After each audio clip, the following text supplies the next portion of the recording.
vou ler para nós o texto de Isaías no capítulo 58. Preste atenção.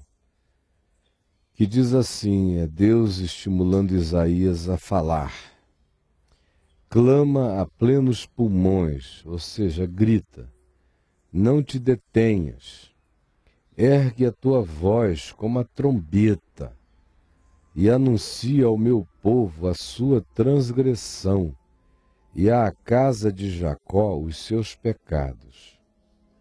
Dentre tantos pecados que esse povo tinha, eles ainda têm uma peculiaridade no pecar.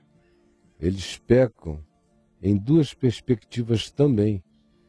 Eles pecam não só pelo que praticam, mas praticando todas as coisas que praticavam, todo o seu descaso, todo o seu adultério, toda a sua prostituição, toda a sua idolatria e avareza, toda a sua hipocrisia religiosa, eles ainda agregavam a isso essas duas peculiaridades. A primeira é que eles adoravam teologizar, adoravam estudar Deus e os caminhos de Deus.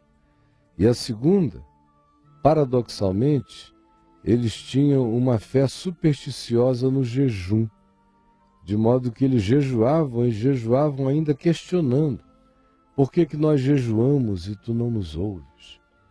Portanto, do verso 2 em diante, esses aspectos são descritos. Pois assim diz Deus, através de Isaías, a esse povo: mesmo neste estado que eu acabei de descrever, ainda me procuram dia a dia. É pecado sobre pecado, mas a pulsão religiosa deles em me procurar não cessa. E eles desenvolveram um prazer mórbido em saber os meus caminhos, saber por saber, não para viver. Só querem informação, não querem se formar naquilo que o meu conhecimento a eles possa trazer. Como povo que pratica a justiça e não deixam o direito ao seu Deus, como se assim fora, perguntam-me pelos direitos da justiça e têm prazer em se chegar a Deus, aos cultos, às reflexões, dizendo: por que jejuamos nós e tu não atentas para isso? Por que afligimos as nossas almas e tu não levas em conta? Eis que no dia em que jejuais, cuidais dos vossos próprios interesses e exigis que se faça todo o vosso trabalho. Eles tinham prazer na reflexão, nos cultos, no estudo bíblico e jejuavam perguntando por que jejuamos e não vêm as respostas que nós queremos imediatas. Mais do que isso, eram respostas ao capricho deles. Porque Deus diz: jejuais cuidando dos vossos próprios interesses e exigis que os céus façam todo o vosso trabalho, trabalhar mesmo pelo que vocês querem e desenvolver caráter e compromisso e atitude e olhar e coração e comportamento e vida comigo, vocês não querem. Querem uma intervenção mágica dos céus na vida absolutamente imutável e desgraçada e cínica e sórdida que vocês vivem na religião dos anestesiamentos. Eis que jejuais, diz o Senhor, para contendas e rixas. Quando vocês jejuam é contra alguém, é contra o próximo, é o jejum da guerra. E para ferirdes com punho iníquo, o jejum de vocês é maldição, é macumba. Jejuando assim, como hoje, não se fará ouvir a vossa voz nos céus, jamais. Seria este o jejum que escolhi, que o homem um dia marcado, aflige a sua alma, ou vá para correntes de oração, ou se dedique a fazer algum sacrifício financeiro, e incline a sua cabeça como junco, e naquele dia estenda debaixo de si pano de saco e cinza, ou seja, faça privações naquele dia e grandes esforços, num dia, numa hora marcada. Chamaria tu a isto jejum e dia aceitável ao Senhor? Deus diz, vocês estão brincando comigo. Porventura, agora sim, não é este o jejum que escolhi? Preste atenção. Número 1, que soltes as ligaduras da impiedade. Tu desamarres os outros da tua impiedade e te desamarres das tuas próprias impiedades nas quais ficaste amarrado. 2, que tu desfaças as ataduras da servidão, todas aquelas presas que você usa de maneira psicológica, de maneira poderosa pela sua influência ou financeira, ou numa suposta hierarquia familiar, ou profissional, ou relacional. Não é que tu desfaças essas ataduras que obrigam outro a te servir e deixes livres os oprimidos, deixa o cara livre e despedaces todo o jugo, todo o peso que tu pões sobre os outros. Não é isto que eu estou querendo de fato? Esse é o jejum, é jejum de maldade, jejum de opressão que eu peço a vocês que façam. Porventura não é também que repartas o teu pão com o faminto, ao invés de ficares sem comer, acumulando pão na tua despensa? Não é que tu repartas o que tu tens com o próximo? Esse é o jejum que me agrada muito mais do que ver gente deixando de comer e guardando para comer depois. É ver gente que come todo dia, mas reparte o que tem com quem não tem. E recolhas em casa os pobres e os desabrigados. Sejas hospitaleiro, sejas inclusivo, sejas cobertura de todos os níveis, sejas agasalho para aquele que anda no desabrigo de alma, de coração, de afeto e de mente. E mais, e se vires o nu, o cubras, seja o nu porque não tem roupa, seja o nu moral, seja o nu psicológico, seja o nu espiritual, o indivíduo andando em estado de nudez, sob os olhares acusativos dos outros, porque ele está em estado de nudez. Não é esta a minha vontade, não é este o meu jejum? Que tu, ao invés de te vestires de pano de saco e de cinza, tu vistas quem está nu ante os olhos perversos da existência? E mais ainda, e que não te escondas do teu semelhante, não fujas dos seres humanos, não fujas dos carentes, não fujas dos pobres, não fujas dos necessitados, não fujas daquilo que te desafia, não fujas da existência do outro que para ti é uma provocação, não fujas da demanda que a vida do outro traz à tua consciência. Não é esse o jejum que eu escolhi? Que tu largues a alienação e abraces a solidariedade, ao invés de te esconderes das causas significativas, relevantes desta vida.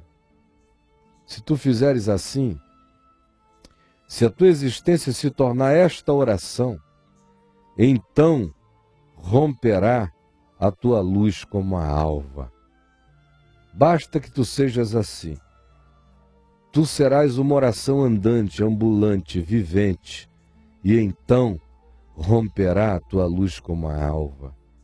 Então a tua cura, as tuas necessidades, os teus conflitos, a tua enfermidade, seja ela de que nível seja, brotará sem detença, ninguém vai poder conter o fluxo de graça curadora que eu derramarei na tua vida. A tua justiça irá adiante de ti. Tu não tens que falar nada, tu não tens justiça própria, eu te justificarei, e a tua justiça te precederá diante de anjos, demônios e de homens. E a glória do Senhor virá bem atrás de ti na tua retaguarda.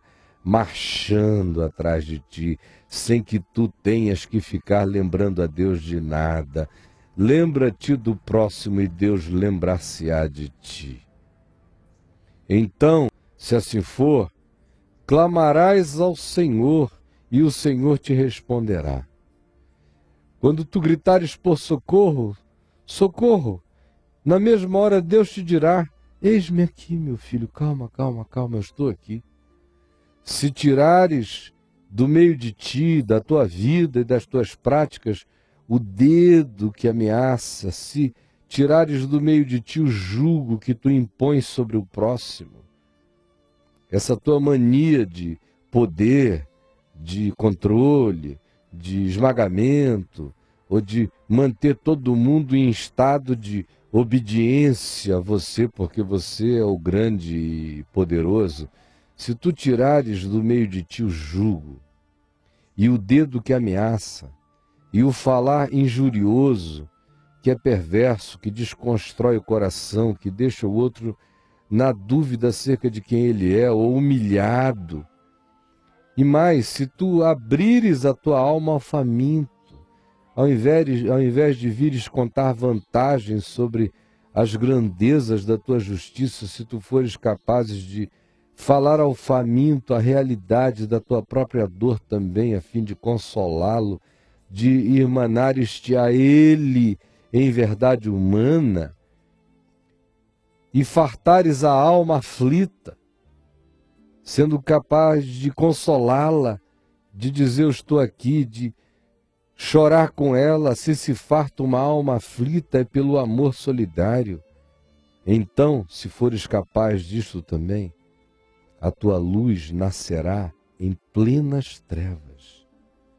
E a tua escuridão, o teu dia mais escuro, mais tenebroso, ainda será como o meio-dia, como o sol a pino. O Senhor, então, te guiará continuamente e fartará a tua alma até em lugares áridos, até quando você estiver no deserto da existência, a tua alma estará farta. O Senhor fortificará os teus ossos, as tuas estruturas, do corpo ao espírito. A tua constituição será forte.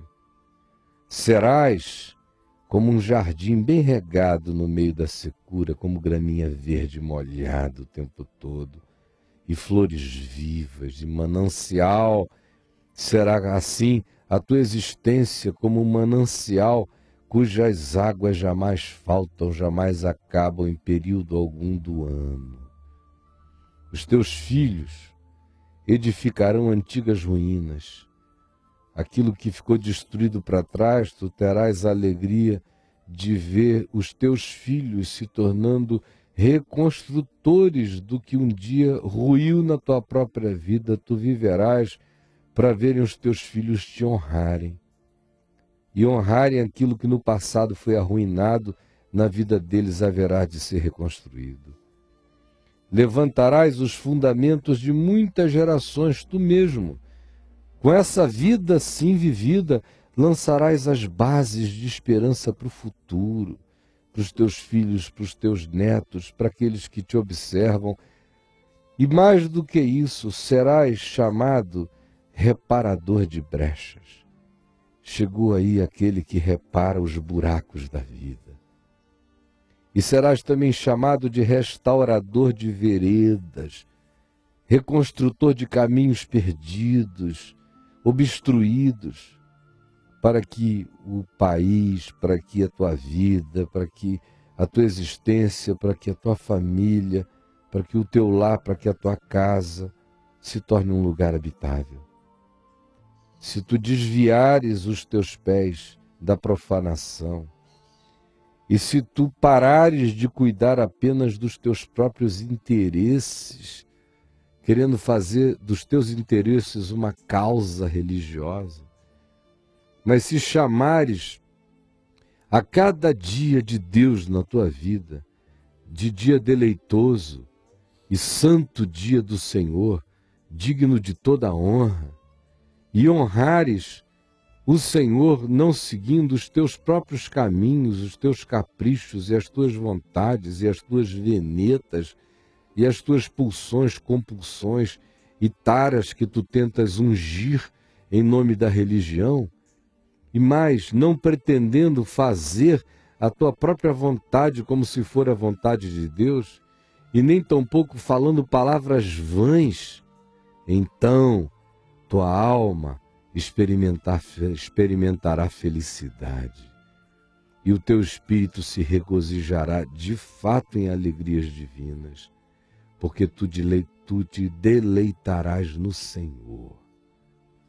Eu te farei cavalgar sobre os altos da terra. Eu te colocarei na experiência de estares assentado nos lugares celestiais em Cristo Jesus. E te sustentarei com a herança do Pai eterno, a herança da graça, a herança da misericórdia. E não tenhas dúvida disso em tempo algum, porque a boca do Senhor é que o disse, em nome de Jesus. É para isso que o Evangelho nos chama, para fazermos da vida uma oração e fazermos da oração a nossa vida.